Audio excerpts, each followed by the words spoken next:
नारायणं नमस्कृत्यं नरं च नरोत्तमं देवी सरस्वती व्यासं ततो जयमुदीरये। राधा मेरी माती है, पिता मेरे घनश्याम, इन दोनों के चरणों में मेरा कोटि कोटि प्रणाम। ओम श्री परमात्मने नमः। श्री गणेशाय नमः। महाभारत स्त्री पर्वणि दुख में संसार के गहन स्वरूप का वर्णन और उससे छूटने का उपाय।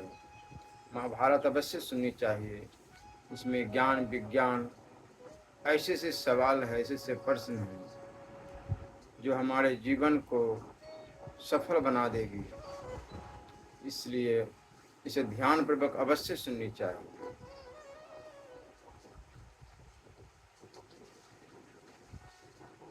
धृतराष्ट्र ने पूछा, वक्ताओं में श्रेष्ठ विदुर, इस गहन संसार के स्वरूप का ज्ञान कैसे हो? यह मैं सुनना चाहता हूँ।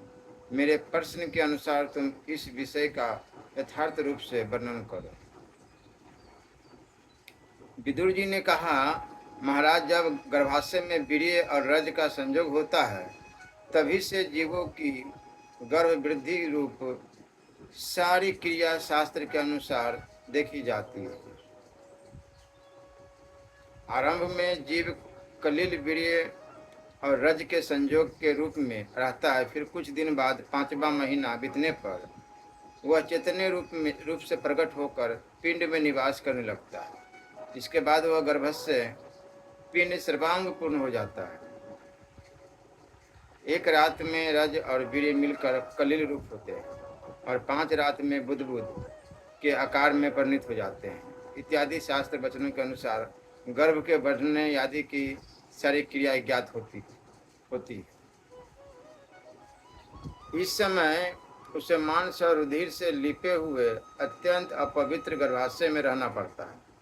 फिर वायु के वेग से उसके पैर ऊपर की ओर हो जाते हैं और सिर नीचे की ओर।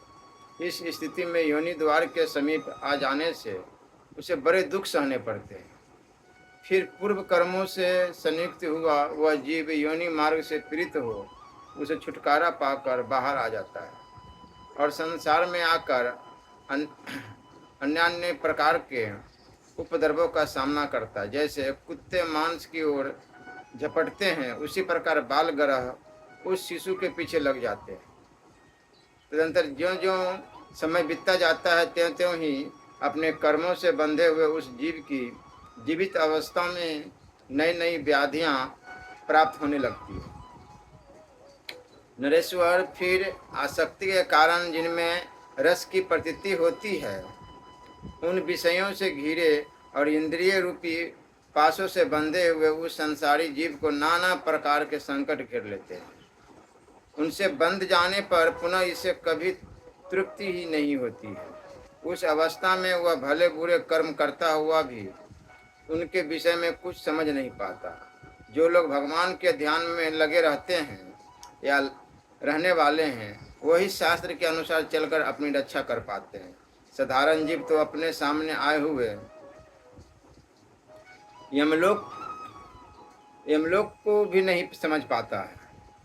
तदंतर काल से प्रेरित हो यमदूत उसे शरीर से बाहर खींच लेते हैं और वह मृत्यु को प्राप्त हो जाता है। उस समय उसमें बोलने की भी शक्ति नहीं रहती। उसके जितने भी शुभ या अशुभ कर्म हैं, वे सामने प्रकट होते हैं। उनके अनुसार पुनः अपने आप को देह बंधन में बंधता हुआ देखकर भी वह अपेक्षा कर देता है, अपने उद्धार का प्रयत्न नहीं करता और लोभ के वशीभूत होकर यह सारा संसार ठगा जा रहा है। लोभ, क्रोध और भय से यह इतना पागल हो गया है कि अपने आप को भी नहीं जानता। जो लोग हीन कुल में उत्पन्न हुए हैं, उनकी निंदा करता हुआ कुलीन मनुष्य अपनी कुलीनता में ही मस्त रहता है और धनी धन के घमंड में चूर होकर दरिद्रों के प्रति अपनी घृणा प्रकट करता रहता है। वह दूसरों को तो मूर्ख बताता ही है, पर अपनी ओर कभी नहीं देखता। दूसरों के दोषों के लिए उन पर आक्षेप करता है, परंतु उन्हीं दोषों से स्वयं को बचाने के लिए अपने मन को काबू में नहीं रखना चाहता। जब ज्ञानी और मूर्ख, धनवान और निर्धन, कुलीन और अकुलीन, कुलीन तथा मानी और मान रहित सभी मरघट में जाकर सो जाते हैं, उनकी चमड़ी भी नष्ट हो जाती है और नाड़ियों से बंधे हुए मांस रहित हड्डियों के ढेर रूप उनके नग्न शरीर सामने आते हैं। तब वहाँ खड़े हुए दूसरे लोग उनमें कोई ऐसा अंतर नहीं देख पाते जिससे एक की अपेक्षा दूसरे के कुल और रूप की विशेषता को जान सके। जब मरने के बाद शमशान में डाल दिए जाने पर सभी लोग समान रूप से पृथ्वी की गोद में सोते हैं, तब वो मूर्ख मानव इस संसार में क्यों एक दूसरे को ठगने की इच्छा करता है।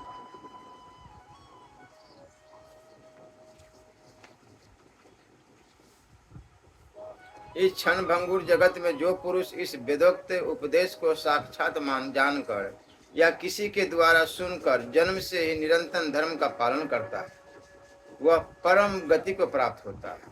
नरेश्वर, जो इस प्रकार सब कुछ जानकर तत्व का अनुसरण करता है, वह मोक्ष तक पहुंचने के लिए मार्ग प्राप्त कर लेता है। धृतराष्ट्र ने कहा, विदुर, यह जो धर्म का गूढ़ रहस्य है वह बुद्धि से ही जाना जाता है, अतः तुम मुझसे संपूर्ण बुद्धि मार्ग का विस्तार पूर्वक वर्णन करो। विदुर जी ने कहा, राजन, मैं भगवान शंभुव को नमस्कार करके संसार रूप गहन बन के उस स्वरूप का वर्णन करता हूँ जिसका निरूपण बड़े बड़े महर्षि करते हैं। कहते हैं कि किसी विशाल दुर्गम वन में कोई ब्राह्मण यात्रा कर रहा था।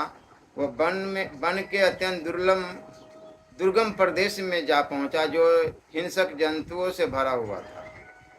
जोर जोर से गर्जना करने वाले सिंह, व्याध, हाथी और रीछों के समुदायों ने उस स्थान को अत्यंत भयानक बना दिया था। भीषण आकार वाले अत्यंत भयंकर मांसभक्षी प्राणियों ने उस वन प्रांत को चारों ओर से घेर कर ऐसा बना दिया था जिसे देखकर यमराज भी भय से थर्रा उठे। शत्रुदमन नरेश, वह स्थान देखकर ब्राह्मण का हृदय अत्यंत उद्विग्न हो उठा, उसे रोमांच हो आया और मन में अन्य प्रकार के भी विचार उत्पन्न होने लगे। वह उस वन का अनुसरण करता इधर उधर दौड़ता तथा संपूर्ण दिशाओं में ढूंढता फिरता था कि कहीं मुझे शरण मिले। वह उन हिंसक जंतुओं का छिद्र देखता हुआ भय से पीड़ित हो भागने लगा, परंतु न तो वहां से दूर निकल पाता था और न वो ही उसका पीछा छोड़ते थे। इतने में उसने देखा कि वह भयानक वन चारों ओर से जाल से घिरा हुआ है और एक बड़ी भयानक स्त्री ने अपनी दोनों भुजाओं से उसको अवस्थित कर रखा है। पर्वतों के समान ऊंचे और 5 सिर वाले नागों तथा बड़े बड़े गगनचुंबी वृक्षों से वह विशाल वन व्याप्त हो रहा था। उस वन के भीतर एक कुआं था जो घासों से ढकी हुई सुहृद लताओं के द्वारा सब ओर से आच्छादित हो गया था। वह ब्राह्मण उस छिपे हुए कुएं में गिर पड़ा, परंतु लता बेलों से व्याप्त होने के कारण वह उसमें फंसकर नीचे नहीं गिरा, ऊपर ही लटका रह गया। जैसे कटहल का विशाल फल वृत्त में बंधा हुआ लटकता रहता है, उसी प्रकार वह ब्राह्मण ऊपर को पैर और नीचे को सिर किए हुए कुएं में लटक गया। वहां भी उसके सामने पुनः दूसरा उपद्रव खड़ा हो गया। उसने कूप के भीतर एक महाबली महानाग बैठा हुआ देखा तथा कुएं के ऊपरी तट पर उसके मुखबंद के पास एक विशाल हाथी को खड़ा देखा जिनके 6 मुंह थे। वह सफेद और काले रंग का था तथा 12 पैरों से चला करता था। वह लताओं तथा वृक्षों से घिरे हुए उस कूप में क्रमश बाढ़ आ रहा था। ब्राह्मण जिस वृक्ष की शाखा पर लटका था उसकी छोटी छोटी टहनियों पर पहले से ही मधु के छत्तों से पैदा हुई अनेक रूप वाली घोर एवं भयंकर मधुमक्खियां मधु को घेर कर बैठी हुई थी। भरत श्रेष्ठ, समस्त प्राणियों को स्वादिष्ट प्रतीत होने वाले उस मधु को जिस पर बालक आकृष्ट हो जाते हैं, वह मक्खियां बारंबार पीना चाहती है। उस समय उस मधु की अनेक धाराएं वहां झर रही थी और वह लटका हुआ पुरुष निरंतर उस मधु धारा को पी रहा था। यद्यपि वह संकट में था तो भी उस मधु को पीते पीते उसकी तृष्णा शांत नहीं होती थी। वह सदा अतृप्त रहकर ही बारंबार उसे पीने की इच्छा रखता था। राजन, उसे अपने उस संकटपूर्ण जीवन से वैराग्य नहीं हुआ। उस मनुष्य के मन में वही उसी दशा से जीवित रहकर मधु पीते रहने की आशा जड़ जमाए हुए हैं। जिस वृक्ष के सहारे वह लटका हुआ है, उसे काले और सफेद चूहे निरंतर काट रहे हैं। पहले तो उसे वन के दुर्गम प्रदेश के भीतर ही अनेक सर्पों से भय है। दूसरा भय सीमा पर खड़ी हुई उस भयंकर स्त्री से है। तीसरा कुएं के नीचे बैठे हुए नाग से है। चौथा कुएं के मुख बंद के पास खड़े हुए हाथी से है। पांचवा भय चूहों के काट देने पर उस वृक्ष से गिर जाने का है। इनके सिवा मधु के लोभ से मधुमक्खियों की ओर से जो उसको महान भय प्राप्त होने वाला है, वह छठा भय बताया गया। इस प्रकार संसार सागर में गिरा हुआ वह मनुष्य इतने भयों से घिर कर वहां निवास करता है, तो भी उससे जीवन की आशा बनी हुई है और उसके मन में वैराग्य नहीं उत्पन्न होता। इसका कारण है संसार के लोभ।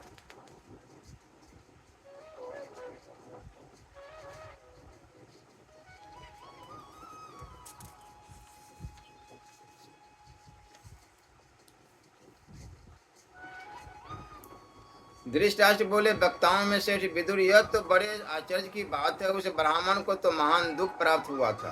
वह बड़े कष्ट से वहां रह रहा था, तो भी वहां कैसे उसका मन लगता था और कैसे उससे संतोष होता था।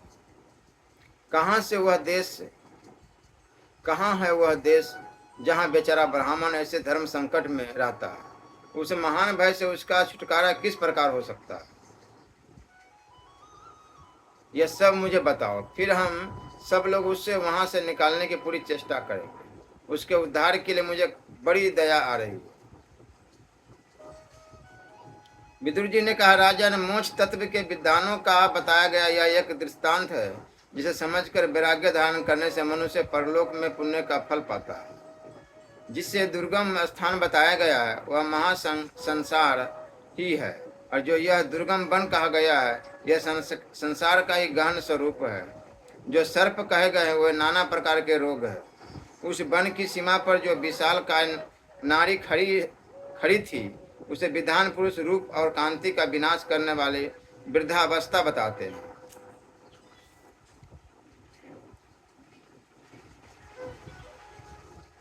नरेश्वर, उस वन में जो कुआं कहा गया है वह देहधारियों का शरीर है।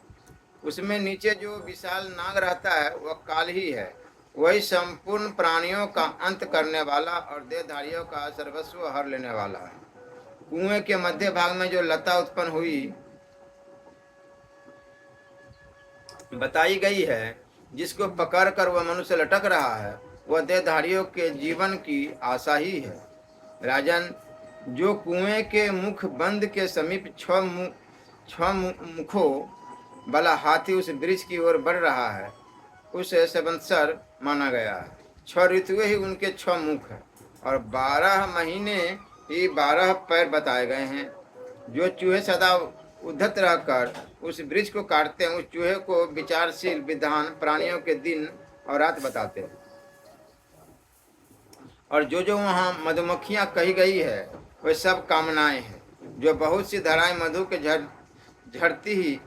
झरती रहती है, उन्हें काम रस जानना चाहिए, जहाँ सभी मानव डूब जाते हैं। विधान पुरुष इस प्रकार संसार चक्र की गति को जानते हैं, इसलिए वे वैराग्य रूपी शास्त्र से इसके सारे बंधनों को काट देते हैं।